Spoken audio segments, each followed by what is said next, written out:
Monster Hunter has always aimed to create an immersive hunting experience, whether that was from the varied locales, climates and monsters, or the simple mechanics like consuming a hot drink in a cold environment to remain warm. The developers have always made sure this was a strong aspect of the game to varying degrees across the entire franchise, and Monster Hunter Wilds seems to be bringing that immersion to a whole new level, utilising the full power of the PlayStation 5 to bring in dynamic weathering and a plethora of on-screen entities to fill the world with life, most notably the amount of wildlife on screen as we saw in the reveal trailer and its vast environment. With that dynamic weather, however, a few hunters, including myself, have started to wonder if they will bring back a long-lost mechanic and feature that appeared for a single Monster Hunter game, that being Seasons from Monster Hunter DOS on the PlayStation 2. Seasons were a one-time mechanic in the Monster Hunter series. They would affect major parts of Monster Hunter DOS, with certain areas being inaccessible during specific seasons due to extreme heat or cold conditions. Monsters would change their locations and where they would spawn in, or even not appear at all, and also even things as minute as food and the effect it has on you when you eat it would change based on the season. Of course, this would be in the canteen area specifically, it wouldn't affect things like potions. Given the fact that Seasons are yet to make a return since Monster Hunter DOS, which was, as I have already mentioned, its one appearance, it kind of shows what the community's response was to the feature. Seasons, similar to underwater combat, seem to be a mechanic that could easily screw over the game if done wrong, but if done right, it could be a massive point of innovation for the franchise and a good revitalization of a long forgotten feature of a title not many Monster Hunter fans have played to this very day. The cost of this feature, however, could prove difficult to work around. There are many positives that do come with it, so of course immersion is a big running standpoint of this feature. There are a lot of areas that immersion could be improved if they brought in Seasons. Just listing off a few, we have food benefits, which could have a big effect, where if you're eating a certain meal in the summertime, it has a stronger effect than it would in the wintertime, just because, of course, the animals, the quality of the meat, for example, might be a lot better in the summertime opposed to the wintertime. Monster locations and map selections are also an area that could be modified based on what season is running at that current time. So, for example, the snowy mountains might be inaccessible during the winter season, where the cold is just to an extreme level that you can't actually travel to that location. Zenny fluctuations, where the economy might be doing a bit worse in the winter times and much better in the summer and spring times. So your quest rewards might be lower in the winter times, but let's say, for example, you might have better rewards from the quest instead as a trade-off. And in general, I think it's just a really cool mechanic if they were to bring it back, and it does keep the content fresh as well, as it is making sure that you are visiting specific areas of the game, whether that's something you really love or an area that you wouldn't go to as often.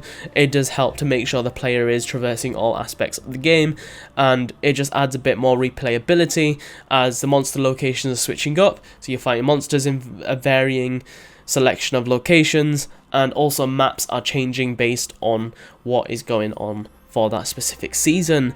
Another way they could actually implement seasons is changing how each map looks, which might be a bit extreme from a developer standpoint, but if they were able to pull off like a forest and hills but a snowy version during the winter season, but also still having your snowy mountains area, and then in the summertime having a very warm forest and hills where you're having to bring that cold drink even though you're in a forest area, I think that would be extremely cool and very different for a Monster Hunter game. But of course, let me know your thoughts down below.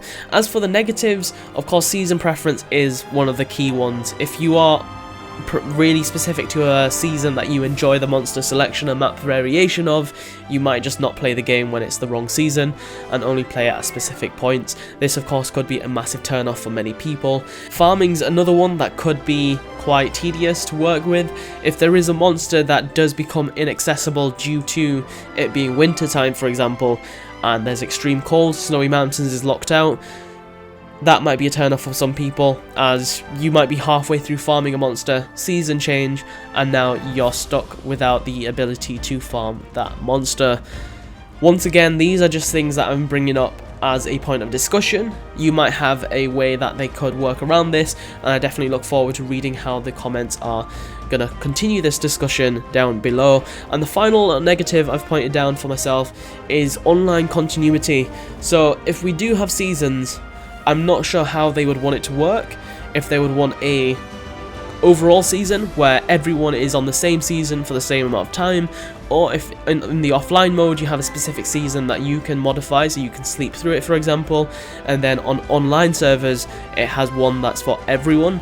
If they were to bring it back, I think the main area of concern would be how it's handled in a multiplayer region and how long each season would cycle. One way that I thought of that they could potentially remedy this situation is by having a Mogul Woods type of mode, where seasons are only relevant in that mode and quests from the guild and village are simply time gated for that specific quest.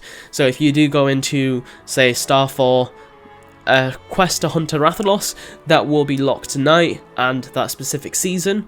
Of course, this could break the immersion in a way, and it could break the immersion in a massive way for some players, but I think this would be a way that doesn't limit people to specific monsters, but instead, with this Mogul Woods mode, quote unquote, of course it wouldn't be called Mogul Woods, but if you've played Monster Hunter 3 Ultimate you'll understand what I mean. They could provide a very strong incentive for this seasonal fueled free hunt that could work out for everyone, and an easy example being just providing special materials for armor and weapon enhancements, so everyone is diving in there to do some free hunting in a specific season where specific areas are locked out, monsters' locations are changed, and maybe even the behaviours based on how much the PS5 can actually power in this game. As always guys, let me know down below what you think of this. I didn't fully dive into how much this season's mechanic could be fleshed out, as I didn't want to make a super long video, but I am looking forward to seeing how the discussion continues down below. I'm very excited for Monster Hunter Wilds. I think there is a lot of speculation to go down, and there is a lot of time to wait before the game's release, so I'm sure there's going to be a lot of marketing content to get through between now and the game's release. Be sure to like the video if you did enjoy it, is extremely appreciated and helps out the channel a ton, and subscribe for a lot more Monster Hunter content. Don't forget to join our Discord, links at the top of the description. Thank you all so much for watching, and I'll see you all in the next one. Bye.